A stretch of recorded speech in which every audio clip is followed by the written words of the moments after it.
Eu convido aos irmãos, nesse momento, nós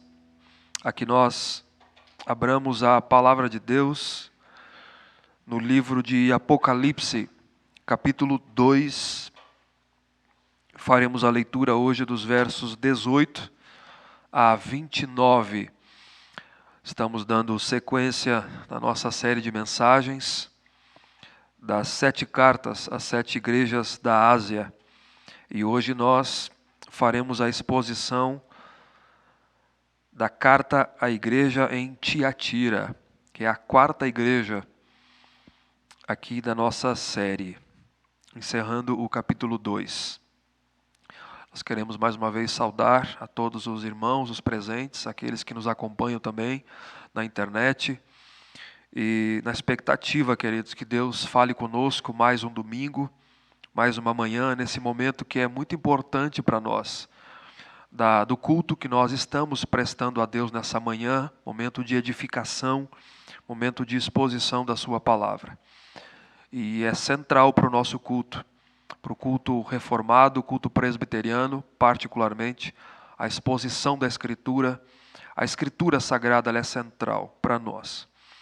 E nós queremos meditar nessa manhã. Vamos fazer a leitura, então, versos 18, do capítulo 2 do livro de Apocalipse. Ao anjo da igreja em Tiatira escreve: estas coisas diz o Filho de Deus, que tem os olhos como chama de fogo e os pés semelhantes ao bronze polido.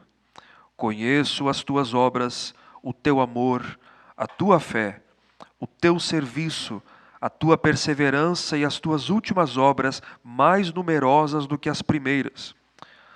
Tenho, porém, contra ti o tolerares que essa mulher, Jezabel, que a si mesma se declara profetisa, não somente ensine, mas ainda seduza os meus servos a praticarem a prostituição e a comerem coisas sacrificadas aos ídolos. Dei-lhe tempo para que se arrependesse. Ela, todavia, não quer arrepender-se de sua prostituição. Eis que a prostro de cama, bem como em grande tribulação os que com ela adulteram, caso não se arrependam das obras que ela incita. Matarei os seus filhos, e todas as igrejas conhecerão que eu sou aquele que sonda mentes e corações, e vos darei a cada um segundo as suas obras. Digo, todavia, a vós outros, os demais de Tiatira, a tantos quantos não têm essa doutrina e que não conheceram, como eles dizem, as coisas profundas de Satanás. Outra carga não jogarei sobre vós, tão somente conservai o que tendes até que eu venha. Ao vencedor, que guardar até o fim as minhas obras, eu lhe darei autoridade sobre as nações, e com cetro de ferro as regerá e as reduzirá a pedaços, como se fossem objetos de barro. Assim como também eu recebi de meu Pai, dar-lhe-ei ainda a estrela da manhã. Quem tem ouvidos, ouça o que o Espírito diz às igrejas. Oremos mais uma vez. Ó Deus, nós suplicamos a Ti nessa hora, ó Pai, central disposição da Tua palavra. Que o Senhor traga iluminação à nossa mente, ao nosso entendimento. Que o Teu povo entenda, seja iluminado para compreender a Tua vontade nessa manhã. Em nome de Jesus. Amém. Queridos, é possível, é bem possível, e é onde mora o perigo, é onde está o perigo, onde reside o perigo. Uma igreja, ela ser atuante, operante, operosa nas suas obras, na sua vida diária, e mesmo assim ser tolerante com o pecado, com práticas idólatras e com o erro religioso. É possível. Uma igreja que abra as suas portas, mesmo sendo operosa, para influências idólatras, para práticas imorais da sociedade ao seu redor e acabar então comprometendo a santidade da igreja e a pureza da igreja. Isso tem acontecido muito.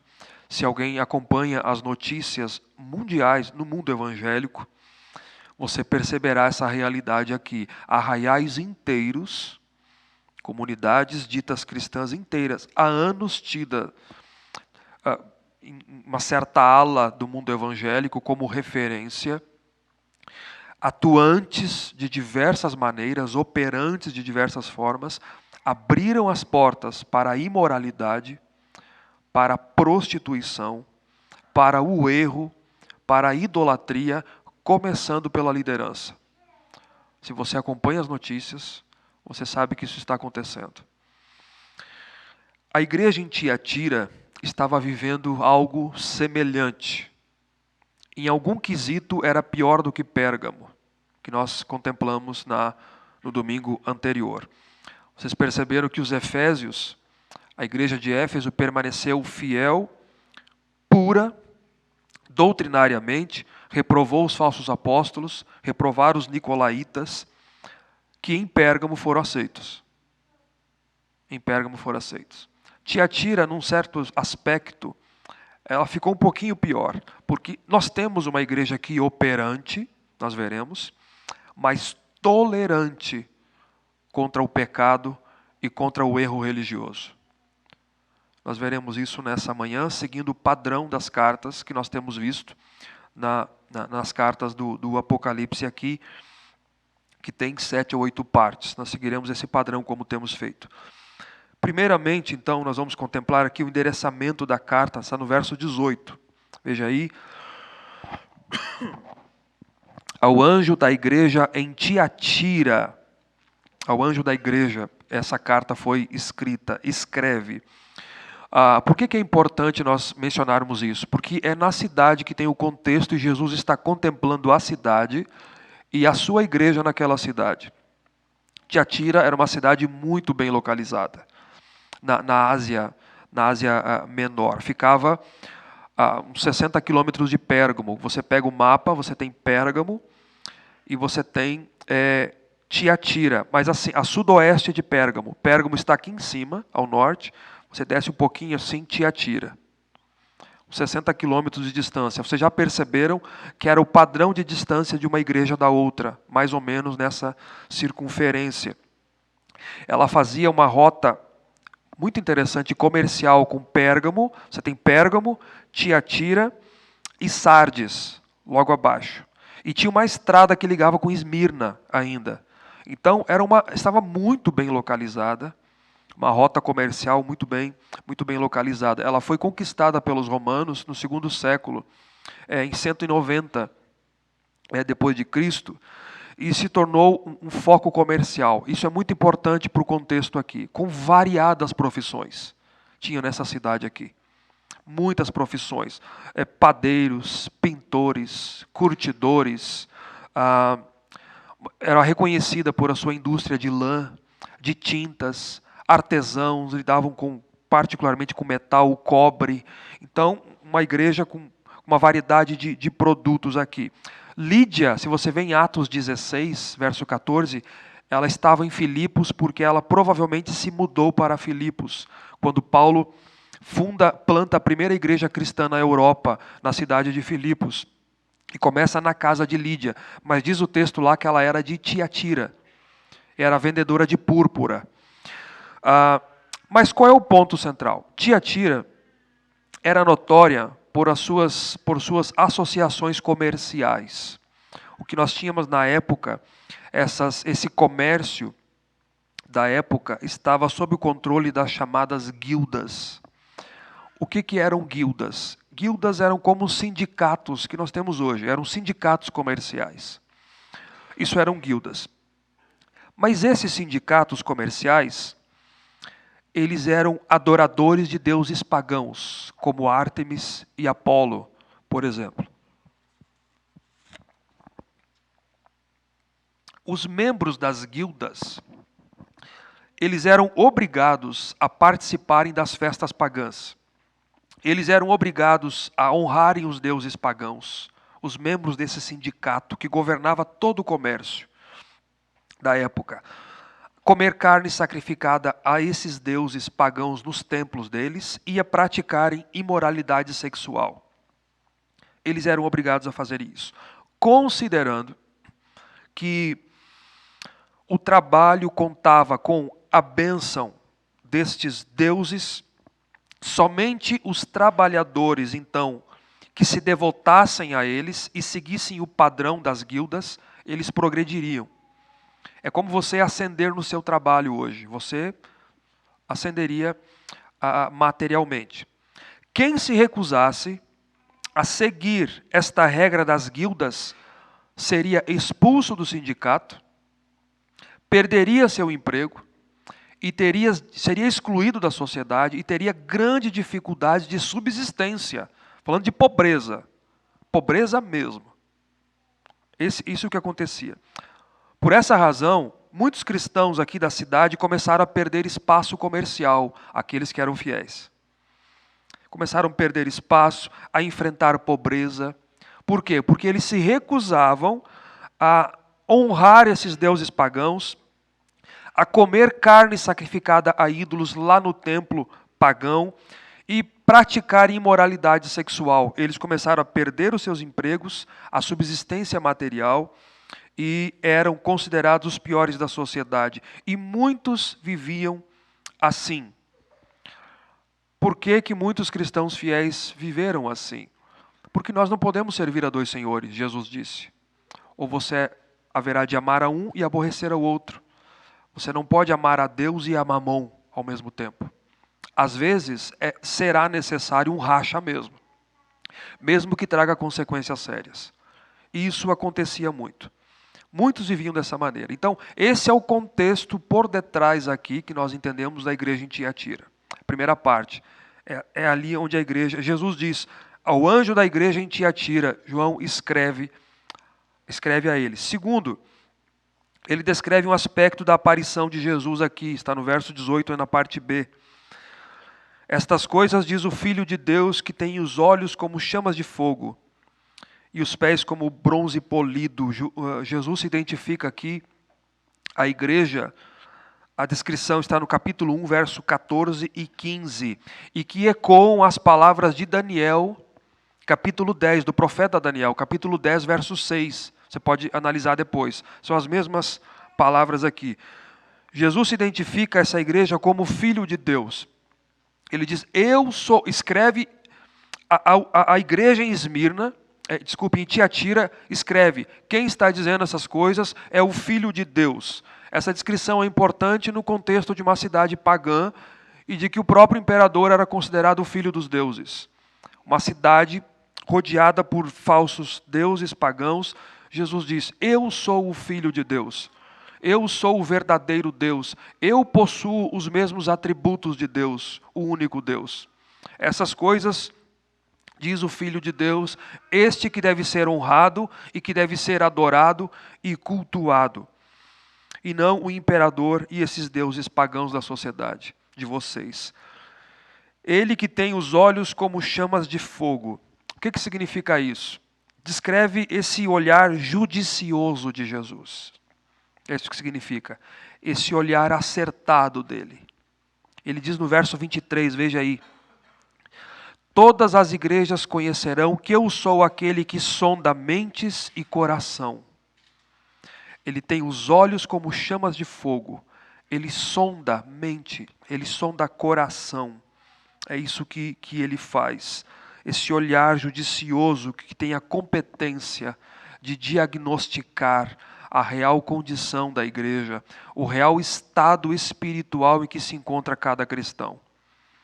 É isso que Jesus é. É importante lembrar disso, queridos, para a gente ter a consciência de que nada passa desapercebido aos olhos de Jesus.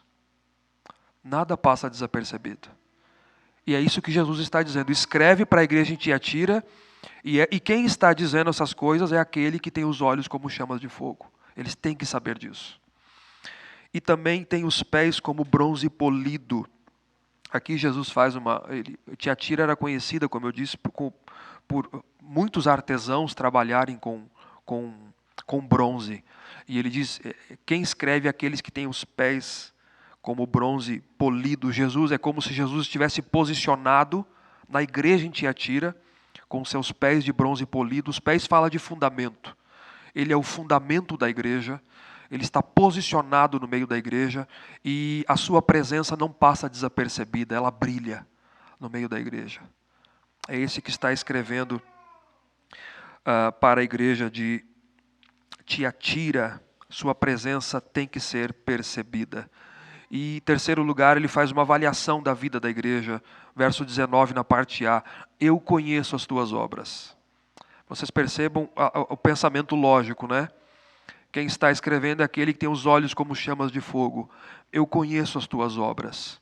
Ele diz isso a Éfeso, a Sardes, a Filadélfia e a Laodiceia, expressando a sua familiaridade com a igreja. Ele já havia dito aos discípulos, há 30 anos atrás, muito mais, 60 anos atrás, eu conheço as minhas ovelhas.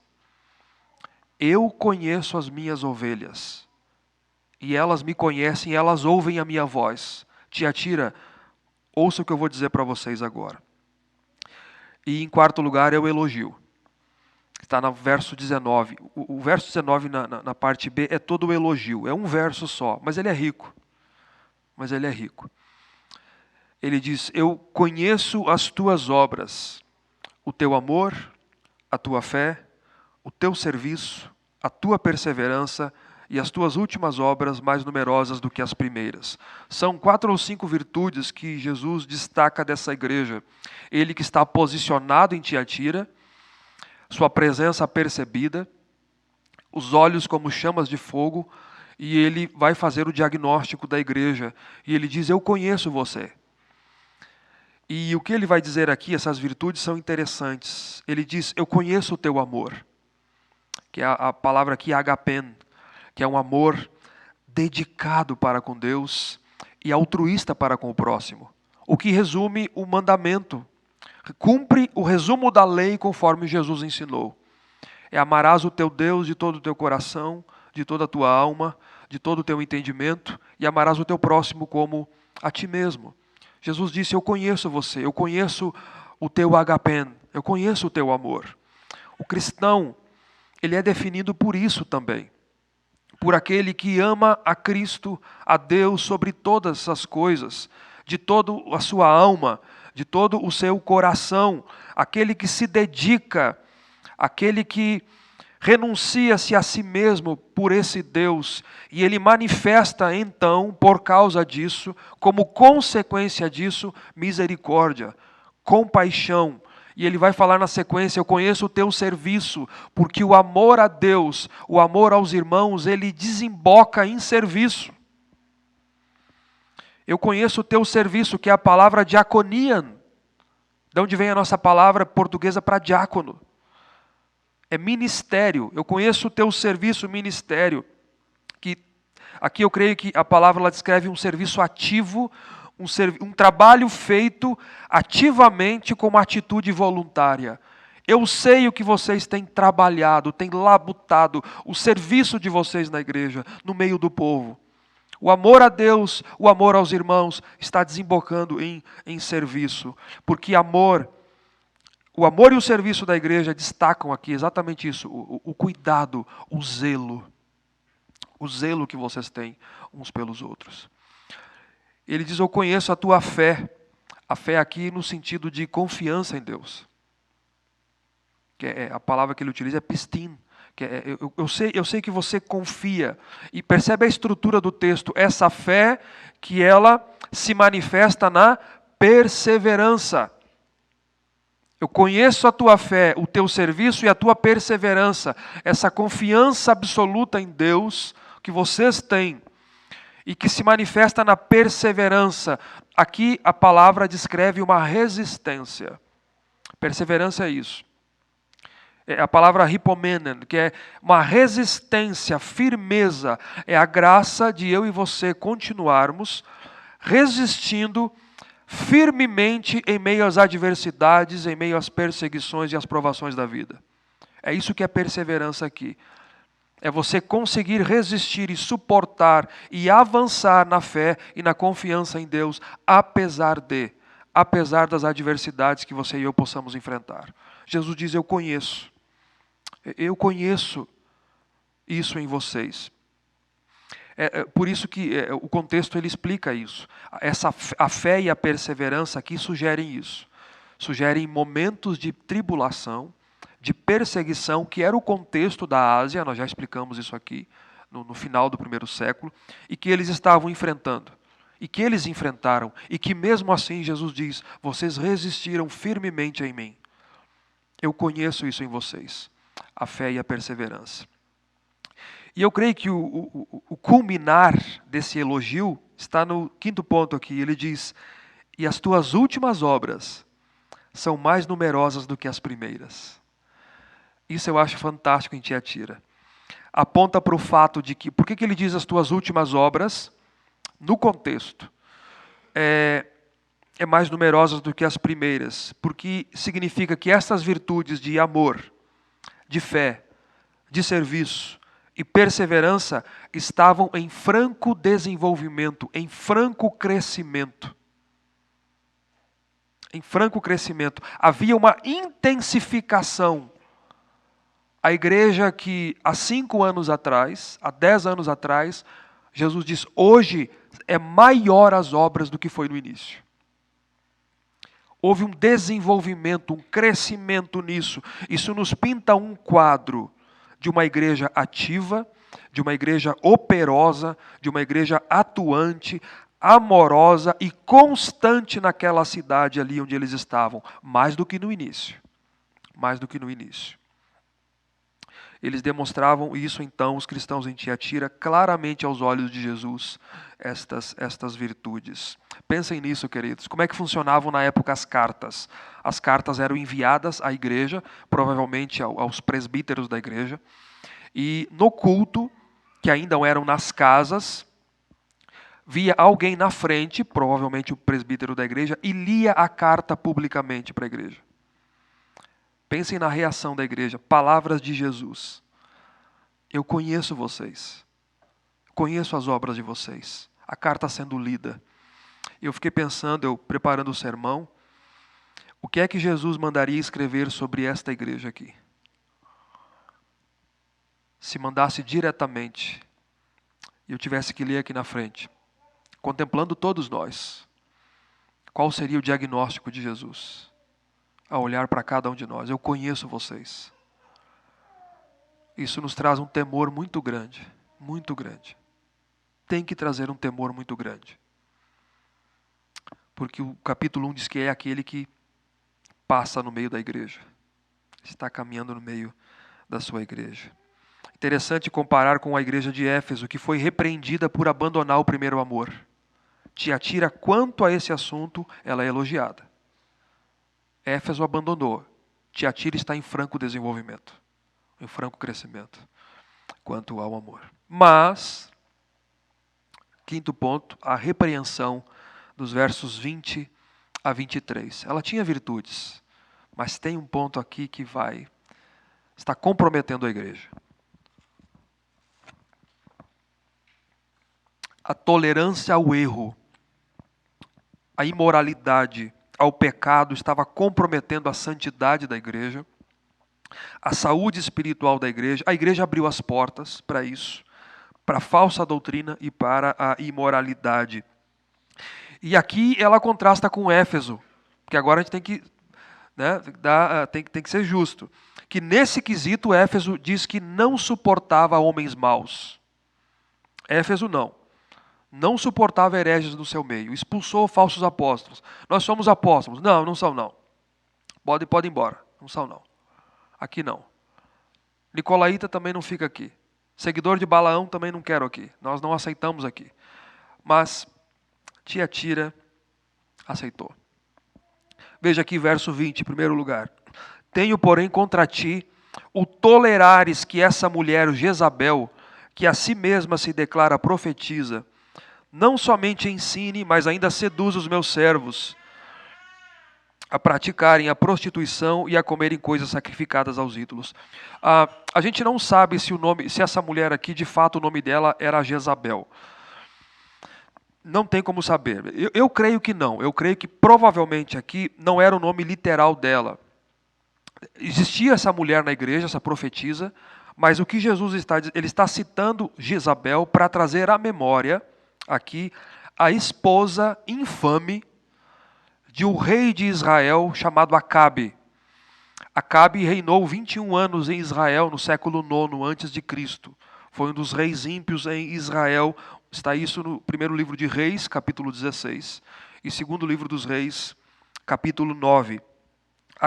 Jezabel, ele não quis casar com uma israelita, né? É o problema, né? Não quis casar com uma israelita. E Jezabel casou com essa princesa aqui, que instigou Acabe a instituir a adoração a Baal, o deus da fertilidade, como oficial no meio do povo de Deus em Israel. E a Azerá também, que era a deusa da fertilidade. Até um poste ídolo, um templo, eles construíram. Acabe, como eu disse, ele não casa com uma israelita, ele prefere casar com essa Jezabel aqui, e eles introduziram esse culto a Baal no meio do povo de Deus, no meio da igreja, dentro do povo de Deus. Eles levaram o povo de Deus a adorar ídolos e a cometer imoralidade sexual, porque as duas coisas andavam juntas. Assim como aqui no contexto das igrejas da Ásia. Geralmente, a adoração nos templos pagãos era sequenciada ou unida com imoralidade sexual, com sacerdotisas cultuais, com prostitutas cultuais que se deitavam com adoradores nas suas câmaras, no templo mesmo. Era uma coisa só, a idolatria e a imoralidade sexual. E Jezabel matou os profetas de Deus. Deus levanta Elias, o profeta Elias, para confrontar o rei Acabe, mas teve que fugir. Teve que fugir, porque ela era tristinhosa, como diz hoje, né? Cruel. Jezabel, então, se tornou uma figura, um símbolo da introdução no povo de Deus da idolatria e da prostituição, porque ela mesma era imoral e era pagã. Então, até depois da morte depois da morte dela, os judeus eles evitavam e até hoje evitam pôr o nome de suas filhas de Jezabel, exatamente por conta dessa idólatra que perverteu a nação de Israel e introduziu no meio do povo de Deus a imoralidade e o culto. A Jezabel, o culto pagão, a Jezabel de Tiatira, mesmo que nós não conseguimos identificá-la precisamente, Jesus diz que chama ela pelo nome dessa esposa cruel de Acabe, essa Jezabel que está no nome de vocês, no meio de vocês. Diz que ela se declarava profetisa, mas não era uma falsa profetisa. Nada novo, né? Nada novo, né? Terceiro, que ela não somente ensinava, mas ela seduzia os cristãos a praticarem prostituição e a comerem carne sacrificada a ídolos. E o pecado da igreja em Tiatira é tolerá-la na igreja. Vocês toleram ela, toleram o ensino dela e a sedução dela. Por que ela é uma falsa profetisa? Porque ela agia como instrumento de Satanás. E vocês estão tolerando ela. Eu sei que salta aos olhos uma pergunta, que saltou aos meus também. Por que uma parte da igreja considerável vai seguir um pensamento assim, dessa mulher, dessa falsa profetisa? Eu creio que a melhor resposta é o que nós introduzimos aqui na cidade de Tiatira. Lembra que eu disse, Tiatira era notória por suas associações comerciais, e esse comércio estava sob o controle das guildas, desses sindicatos comerciais que eram adoradores de deuses pagãos, e os membros das guildas eram obrigados a participar dessas festas pagãs em honra aos seus deuses, a comerem carne nos templos, praticarem imoralidade sexual nas religiões pagãs da época, essa adoração a ídolos e a atividade sexual. E quem se recusasse, o que é que acontecia? Era expulso do sindicato, perdia seu emprego e era condenado à pobreza. Ou seja, provavelmente, muitos cristãos em Tiatira dependiam dessa mulher. Provavelmente ela era uma líder dos sindicatos. Eu creio que é a melhor explicação por contexto aqui. Provavelmente muitos trabalhavam para ela e começaram a se corromper. Porque quando você tem família e você tem filhos e depende economicamente de alguém, você pensa 2 vezes antes de agir. Você pensa 2 ou 3 vezes antes de tomar uma posição, antes de rachar. Não é verdade? Quem tem filhos aqui sabe. Você pensa muito bem antes de dar uma... né? Engole, muita coisa. Quando você depende economicamente. Ela seduziu parte da igreja a adotarem um modo de vida que fazia o seguinte: se corrompesse com o mundo e continuassem membros da igreja. Isso é a pior coisa que tem. Você continuar membro da igreja e corrompido com o mundo. É a pior coisa que tem. Esse era o alvo dos seguidores de Balaão, também dos nicolaítas, se vocês perceberam nas leituras anteriores. E se os cristãos fizessem o que era exigido pelas guildas, eles então não precisariam mais temer a falta de emprego, a perda do emprego ou a pobreza. Não precisavam mais. Muitos foram convencidos por ela de que não havia problema algum em ir a festas pagãs, ir aos templos, comer carne sacrificada a ídolos, praticar prostituição, para salvar os seus negócios a fim de não caírem na pobreza. Ainda hoje, queridos, existem líderes ensinando que você pode praticar tudo isso, que Deus não vai lhe condenar. Deus é bom. Deus é amor. Deus não faria isso. Olha para você, é tão bonito, tão bonita, tão bela de Deus. Até música inventaram, né? Você é precioso, mas alguma coisa de ouro de Ofir. Pegaram um texto de Isaías que fala dos pagãos e fizeram uma música. E aí o crente se acha, né? Eu sou precioso. E Deus nunca fará isso comigo. E continua no pecado. Deus entende, mas a graça nunca levou à libertinagem. Liberdade não é libertinagem. A graça de Deus não é licença para pecar.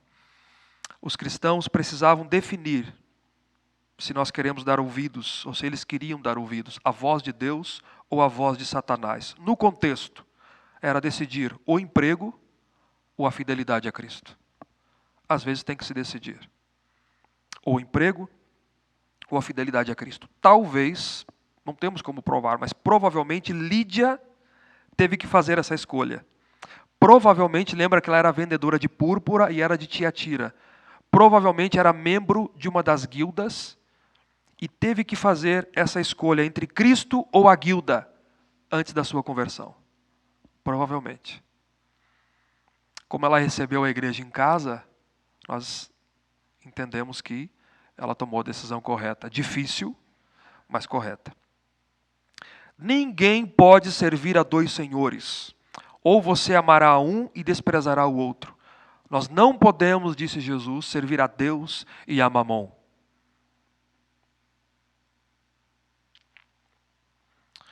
Tiago diz: aquele que quiser ser amigo do mundo, ele constitui-se inimigo de Deus.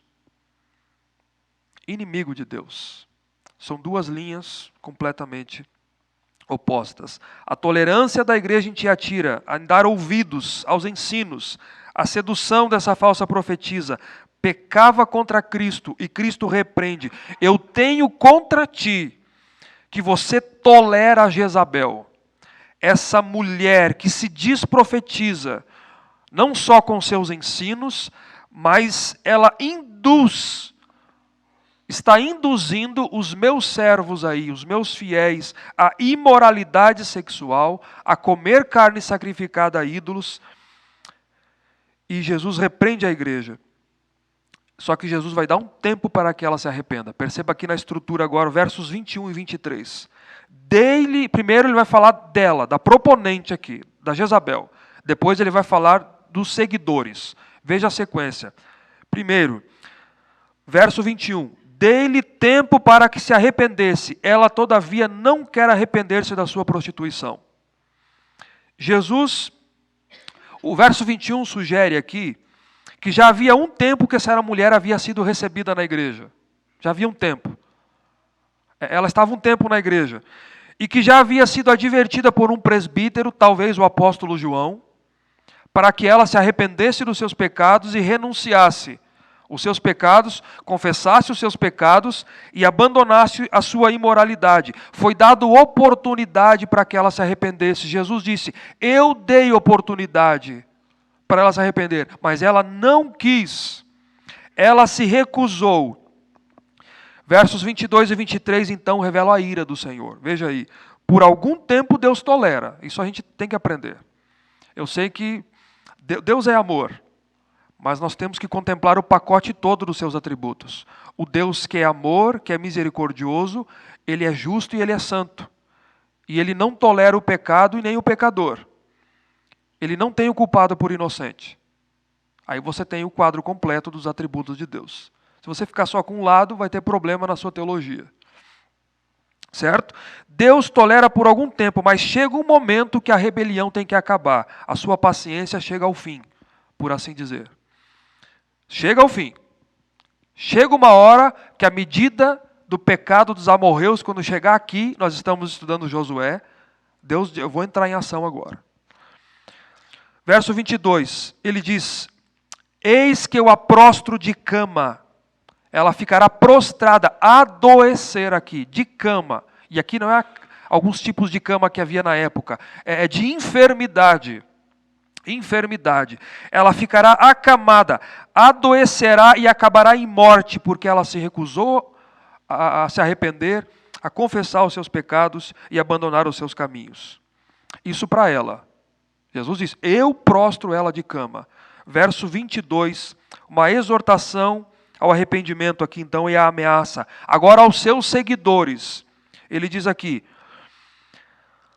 bem como, verso 22, em grande tribulação os que com ela adulteram, caso não se arrependam das obras que ela incita. Ele diz, e aos seus seguidores, que se prostituíram, adulteraram com ela, praticaram idolatria em templo pagão, terão a oportunidade de se arrependerem. Eu estou dando oportunidade. Se arrependerem das suas obras dela, que ela incitou, seduziu vocês, vocês serão perdoados. Caso contrário, trarei grande tribulação, sofrimento a vocês. Jesus está dizendo, o caminho é o mesmo. Vai para o mesmo caminho dela. Estou dando um tempo para vocês se arrependerem, porque senão o resultado será o mesmo.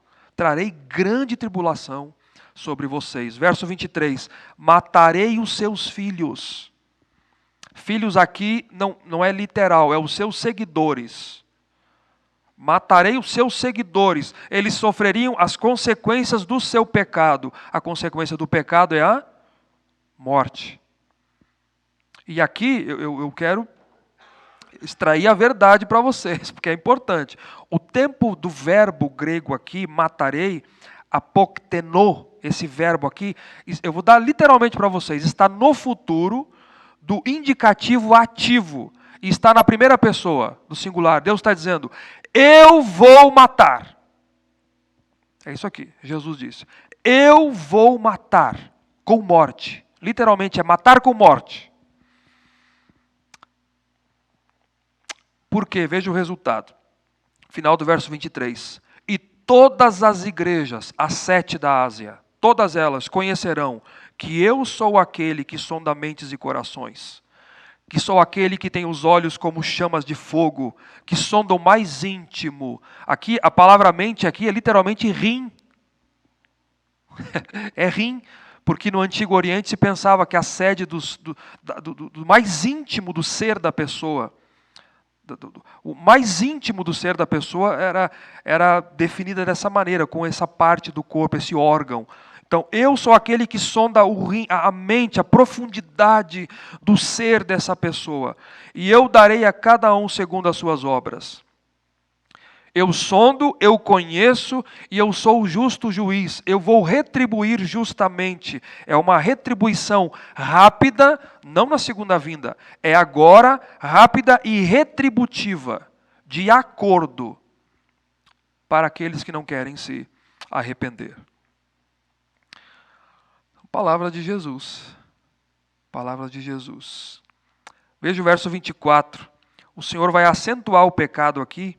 Quando ele diz aqui, eles estavam conhecendo as coisas profundas de Satanás. Ele acentua as coisas profundas de Satanás. Qual é o significado aqui? Verso 24. Digo, todavia, a vós outros, os demais de Tiatira, a tantos quantos não têm essa doutrina, e que não conheceram, como eles dizem. Eles diziam, conheçam as coisas profundas de Satanás. Qual é o sentido aqui? Tem várias teorias, eu vou passar a que eu creio que é mais acertada. Tá?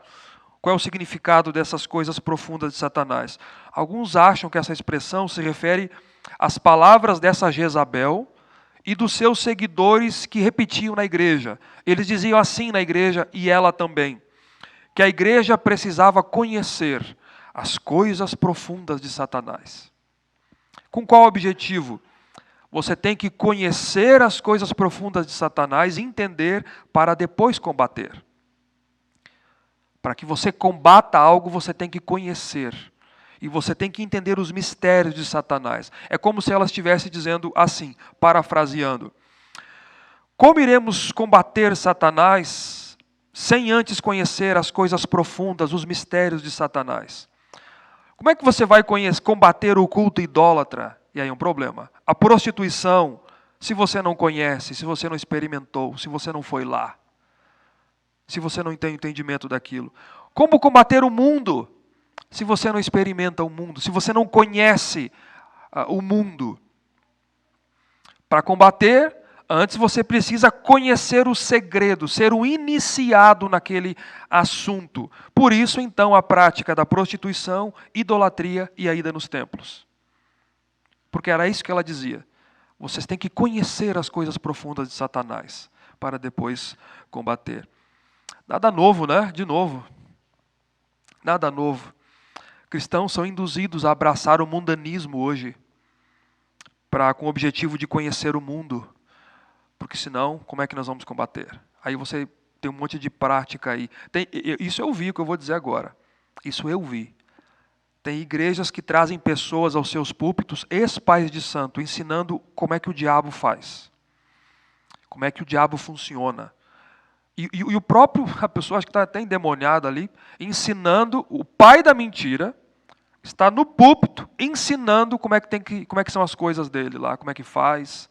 E como é que se agem, porque tem que aprender, a igreja tem que aprender, e aí depois ela faz as suas 7 semanas de sexta-feiras, né? Para quebrar essas correntes e tal, porque primeiro ela foi ensinada sobre as coisas profundas de Satanás, descobertas de locais, espíritos territoriais antes de evangelizar uma cidade. Você tem que ir lá descobrir qual é o espírito territorial para destroná-lo de lá, para que então o evangelho entre lá. Nada novo. O movimento de batalha espiritual está aí hoje ainda falando essas coisas. Mas o cristão fiel não faz isso. E os crentes fiéis de Tiatira não foram seduzidos a esse convite. Isso está no verso 24. Veja aí a ordem encorajadora de Jesus aos fiéis de Tiatira. Digo, todavia, a vós outros, os demais de Tiatira, a tantos quantos não têm essa doutrina, e que não conheceram, como eles dizem, as coisas profundas de Satanás. Aqueles que rejeitaram os ensinos, rejeitaram a sedução, as tentativas, as tentações das práticas idólatras e pagãs das guildas, ouvem agora Jesus dizer isso. Eu digo para vocês que não têm essa doutrina, e que não conheceram, que não se submeteram a isso. Jesus diz, verso 24, outra carga não jogarei sobre vós, não colocarei sobre vocês outra advertência, mas, verso 25, tão somente conservai o que tendes até que eu venha. Mantenham. Havia cristãos em Tiatira que conservavam a doutrina apostólica, que conservavam as verdades apostólicas e que não se corromperam no pecado, não seguiram essa falsa profetisa e mantiveram a sua fé. Jesus olha para eles e diz: eu conheço vocês, a todos vocês, os demais de Tiatira, os meus fiéis aí, conservem o que vocês têm, até que eu venha. Porque um dia eu vou retornar, e eu vou dar a cada um segundo as suas obras. Mas até que eu venha, mantenham a fidelidade de vocês. Porque havia cristãos fiéis. Sempre haverá um remanescente fiel. Sempre haverá. Mas o triste é você ver numa igreja um grupo de pessoas fazendo isso, sendo ensinada, seduzida a isso. E outro grupo não aceitando isso, não se submetendo a isso, porque não foram seduzidos por este convite. E nós temos a promessa de Jesus, versos 26 a 28. Ele diz: ao vencedor, que guardar até o fim as minhas palavras, eu darei autoridade sobre as nações.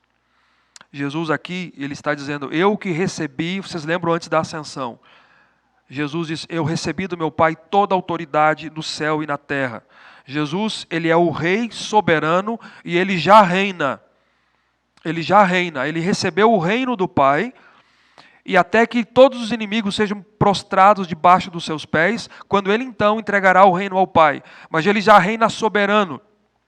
E o reino já iniciou com a vinda de Cristo nesse mundo. E os cristãos, diz o apóstolo Paulo, já estão assentados com Cristo nas regiões celestiais, com bênçãos espirituais, aguardando essa promessa. Que promessa? Que o vencedor, ou seja, aquele que faz a sua vontade exposta na sua palavra, aquele que ele chama de que guarda as minhas obras. Esse é o vencedor. Jesus diz, ele promete dar autoridade, compartilhar o seu reinado. O verso 26 e 27, eles estão ecoando o Salmo 2, versos 8 e 9, que é um salmo messiânico de realeza. Então, é isso que Jesus diz: eu vou prometer dar autoridade sobre as nações, compartilhar o meu reinado, e com cetro de ferro as regerá e as reduzirá em pedaços como se fossem objetos de barro. Jesus dará autoridade sobre as nações, o cetro de ferro aqui, para regê-las e para destruir todos os inimigos do Senhor. O cetro real de Cristo aqui, ele simboliza a sua autoridade real para exercer juízo. É isso que simboliza, a sua autoridade como rei, que exerce juízo. O verdadeiro crente em Cristo, ele terá autoridade para reger e para julgar. É isso que Paulo diz, nós julgaremos anjos. No capítulo 6 da primeira carta aos Coríntios. Essa é a promessa futura. Essa é a primeira. A segunda está no verso 28. A segunda promessa aos fiéis: eles receberão a estrela da manhã. Assim também eu recebi do meu Pai, dar-lhe-ei ainda a estrela da manhã. Quem que é a estrela da manhã? É o próprio Jesus. Se você ler capítulo 22, verso 6, dê uma olhadinha aí. Capítulo 22, verso 6. Peguei o texto errado aqui. 22:16, obrigado, isso. E eu, Jesus, enviei o meu anjo para testificar estas coisas às igrejas. Eu sou a raiz e a geração de Davi, a brilhante estrela da manhã. Então, a estrela da manhã é o próprio Jesus. Ele se descreve assim. Ou seja, ainda que em Tiatira os cristãos fossem desprezados, reduzidos à pobreza, à exclusão, do comércio, da sociedade, eles estariam em resplendor real um dia, regendo numa posição superior com Cristo. Este é o maior prêmio. Este é o maior prêmio. E a ordem, o texto encerra dizendo: quem tem ouvidos, ouça o que o Espírito diz às igrejas. No verso 29. Quem tem ouvidos, ouça o que eu digo à igreja por meio do meu Espírito. Queridos, Tiatira, para encerrar, é uma igreja operante, atuante em suas obras, no seu amor, na fé, no serviço, na perseverança, com as últimas obras maiores do que as primeiras. Mas tolerante ao pecado, tolerante ao erro, à imoralidade, a práticas, abriram as suas portas, abriram as portas da igreja e tolerou o pecado e o erro místico religioso. Muitas coisas nós podemos aprender. Primeiro, estas virtudes em Tiatira, toda a igreja local, todos nós cristãos deveríamos cultivar, todos nós deveríamos ter. Mas, em franco desenvolvimento, como eles, em franco intensificação, quando daqui a 5, talvez, ou 10 anos, Jesus possa dizer de nós, desta igreja, de cada um de nós, eu sei que você está fazendo mais agora do que no princípio. Ouvir isso de Jesus, dessa igreja. Eu conheço você. E você está fazendo mais agora, sendo mais operante agora, nessas virtudes, do que vocês foram há 5 anos atrás, há 10 anos atrás. Como precisamos dessas virtudes, queridos? Sejamos uma igreja operante, que labuta em prol do Evangelho, das verdades do Evangelho, em serviço, em amor a Deus, em zelo pelos irmãos. O que Cristo diria de nós hoje? O que é que Cristo diria de vocês hoje? Se Cristo olhasse para mim, olhasse para você, qual seria o diagnóstico nessas virtudes aqui? Nós devemos pensar nisso. Segundo, aprendemos como Cristo é contra se abrir a porta da igreja, da sua igreja, para influências idólatras e imorais. A igreja do Senhor Jesus não pode comprometer a sua santidade. Ela não pode comprometer as suas doutrinas por nada. A igreja do Senhor não pode comprometer isso. A igreja não vai comprometer isso. E você tem que fazer uma aliança com Deus, de fidelidade. Eu não comprometerei a minha fé, a minha fidelidade, por qualquer coisa que seja.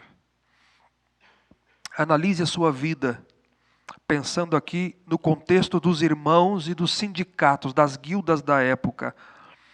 Se você tem negociado princípios, se você tem negociado a palavra de Deus, a fim de agradar alguém, ou por conta de dinheiro, por conta de valores, ou medo até mesmo de perder emprego, ou por qualquer outro benefício. Cristo nos ordena, mesmo em situações extremas, a mantermos a nossa fidelidade. Mantenha a sua fidelidade. Se você não foi ainda, você será tentado ou tentada a fazer o contrário. Sem dúvida nenhuma. Se você não foi tentado ou tentada ainda, será tentada a negociar a sua fidelidade à palavra de Deus. Será, sem dúvida. Será seduzido pelo mundo, seduzida pelo mundo em detrimento da sua fé.